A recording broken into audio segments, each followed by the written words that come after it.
আসসালামু আলাইকুম এভরিওয়ান, আশা করি সবাই ভালো আছেন। এটা আমার খাবার রিলেটেড আরেকটি ব্লগ। আজ আমাদের সেকেন্ড ইয়ারের রেজাল্ট দিয়েছে, তো এই জন্য চলে এলাম পিজা বাগে সেলিব্রেশন করার জন্য। এর আগেও পিজা বাগে অনেক আসা হয়েছে, বাট এবারের মেনলি আবার চলে এলাম, সেলিব্রেশনটাও হয়ে যাবে, সাথে আপনাদের সাথে আমার ছোট একটা ব্লগও শেয়ার করে দিলাম। পিজা বাগের মধ্যেই বারবার চলে আসার মেন রিজন হলো দ্য কোয়ালিটি অফ পিজা, এবং সেকেন্ড থিং সেটা হলো তাদের স্টাফদের বিহেভিয়ার। এখানে দেখা যাচ্ছিল ওই স্টাফরাও বারবার দেখতেছিল যে কারো কিছু লাগবে নাকি, এবং ম্যানেজার একটু পরপর নিজে এসে জিজ্ঞেস করছিল যে কিছু লাগবে নাকি, কোনো প্রবলেম হচ্ছে নাকি। ওনারা নিজেরও বারবার রিভিউ নিচ্ছিল যে খাবার কেমন হয়েছে, কোনো কিছুতে কম বেশি হয়েছে নাকি। তো এই জিনিসগুলো খুবই ভালো লাগে যে তারা তাদের কাস্টমারদের অনেক খেয়াল রাখে। তো এখানে মেনুতে আইটেমের বলতে পিৎজা এবং বার্গারটা মেনলি ছিল ছিল বিভিন্ন ভ্যারাইটিসের, এবং সাথে সফট ড্রিঙ্ক যদি বলি তাহলে কফি আছে, মিল্কশেকস, দেন মকটেল। তো আমরা অর্ডার করেছিলাম বারবিকিউ মিট, যেটার মধ্যে অ্যাড ছিল বিফ এবং চিকেন,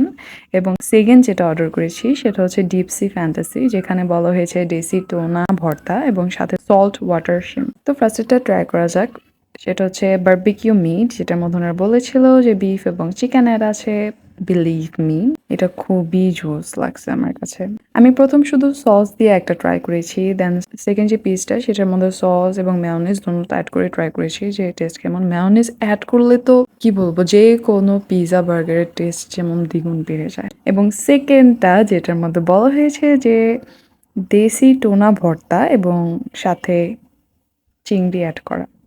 তো এটা দেখতে আমার কাছে খুবই ইউনিক লাগতেছিল, বিকজ আমি কখনো পিজার মধ্যে এটা ট্রাই করা হয়নি, মানে পিজার মধ্যে শ্রিম্প অ্যাড করা। তো ইউনিকের জন্য এটা অর্ডার করা, এবং ইয়াস, ইটস ইউনিক। এটা টেস্টও খুবই ভালো ছিল, বাট ইয়েস, নেক্সট টাইম আমি এটা নিচ্ছি না, আমি অন্য কোনো ভ্যারাইটিসের পিৎজা ট্রাই করতে চাইবো, কারণ ওনাদের কাছে অনেক ভ্যারাইটিস আছে। দেন চলে গেলাম স্মোক জোনে।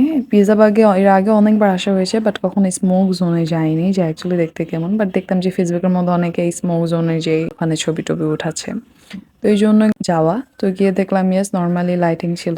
তো আমাদের বাড়িতে তারা ছিল, এই জন্য আমরা বেশি দেরি করিনি, ওখানে নর্মালি খাওয়া দাওয়া করে বাড়িতে চলে আসা। বাই দ্য ওয়ে, আরেকটা জিনিস হলো, যদি কারো রিকমেন্ডেশন থাকে যে আপনারা আর কোন রেস্টুরেন্টের খাবারের রিভিউ চাচ্ছেন, অথবা কোন রেস্টুরেন্টের কোন আইটেমটার রিভিউ চাচ্ছেন, অবভিয়াসলি লেট মি নো। তাহলে আমি ট্রাই করব ওই রেস্টুরেন্টের এবং সেই স্পেসিফিক খাবারটা ট্রাই করে আপনাদের রিভিউ দেওয়ার জন্য। তো এই ছিল আজ আমাদের ব্লগে। দেখা হচ্ছে নেক্সট ভিডিওতে। টিল দেন, আল্লাহ হাফিজ।